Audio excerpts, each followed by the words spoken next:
High-stakes peace talks in Istanbul. I want to go to Kurt Volker, who served as a U.S. ambassador to NATO and later worked in Ukraine. Ambassador, thanks so much for joining us tonight. Russia says that they'll cut back attacks in Kyiv and Chernihiv, but the Pentagon is describing this more like a redeployment than a withdrawal. And President Biden said, quote, "We'll see." How skeptical do you think that U.S. officials should be about Russia's readout from today's negotiations? Well, I think what the Russians are doing is providing a cover story for what is a needed military withdrawal and regrouping on their part. The Ukrainians have stopped the offensive. The Russians are not able to advance anymore. They are cutting off supply lines, and now they're picking off the Russian forces that remain there. And so the Russians have a military need to get those forces out of there, and they're trying to cover that military need with making it sound like an offer in negotiations that they will let up attacks on some of the major cities. And what will happen here is if they do regroup, they do pull away, they are not promising to leave Ukraine as a whole. And this is, I think, a key demand that the Ukrainians have made that Russia has not even addressed, which is not only to stop the firing, but to get their forces out of Ukraine. As these talks played out, the missile strikes continued, with at least a dozen killed when a government building was hit in southern Ukraine. How does Russia retain any credibility at the bargaining table while continuing its attacks in other parts of the country? They don't. They don't have any credibility, and I don't think they really worry about that.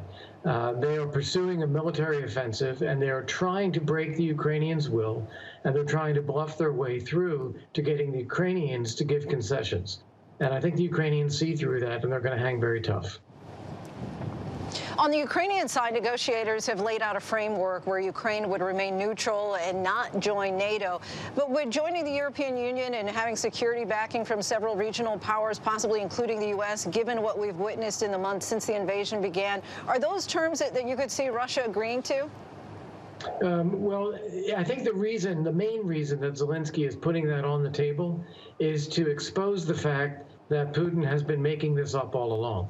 Putin has said that the threat to Russia is from NATO and from Ukraine being a member of NATO, and this is why they had to invade Ukraine. So Zelensky is deliberately putting this on the table to show that Putin is not accepting it, and therefore the reason he is engaging in this aggression has nothing to do with Ukraine and NATO. It is about his own fantasies of reestablishing a Russian empire. Now, if you were to have Ukraine as a neutral state, there are models for that. Finland and Sweden have been models for that. But actual security guarantees, I don't think are really credible unless NATO is behind them. That's the thing that has proven to work. And lastly, the billionaire owner of the Chelsea soccer club, Roman Abramovich, an ally of Russian President Vladimir Putin, he's now taken on an unofficial role in the peace negotiations and was spotted in Istanbul today. Abramovich has already been sanctioned by the UK and EU. He was also among those reportedly poisoned and who's recovered after peace talks earlier this month. What role could he be playing in negotiations, and what do you make of the reported poisoning? Well, first off, it's very unclear. The Russians have said that he is not officially representing Russian positions, even though he does have some relationship with Vladimir Putin. So it's unclear what his role really is. The Ukrainians are certainly wary of what the role is that he's playing as well. Ultimately, what matters in these negotiations is Putin deciding that the military operation is failing and he needs to end it. I don't believe he has come to that conclusion yet. So against that, I think all of these negotiations are still a bit of political theater. As far as the poisoning goes, look, Russia has poisoned people in the past. We've seen it with Navalny, with Skripal, with Litvinenko in London. It's certainly possible that there's a poisoning here. At the same time, we just don't know. We don't know enough of the facts. And there might be other reasons why this story is out there as well. And let me just follow up before I let you go on what you just said there.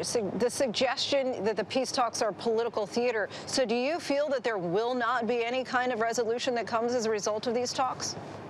I think it's the other way around. I think it's what happens on the battlefield that sets the conditions, and that is when talks can be useful or not.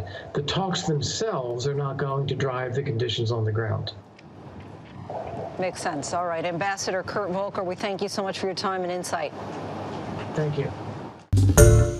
Hi, everyone. George Stephanopoulos here. Thanks for checking out the ABC News YouTube channel. If you'd like to get more videos, show highlights, and watch live event coverage, click on the right over here to subscribe to our channel. And don't forget to download the ABC News app for breaking news alerts. Thanks for watching.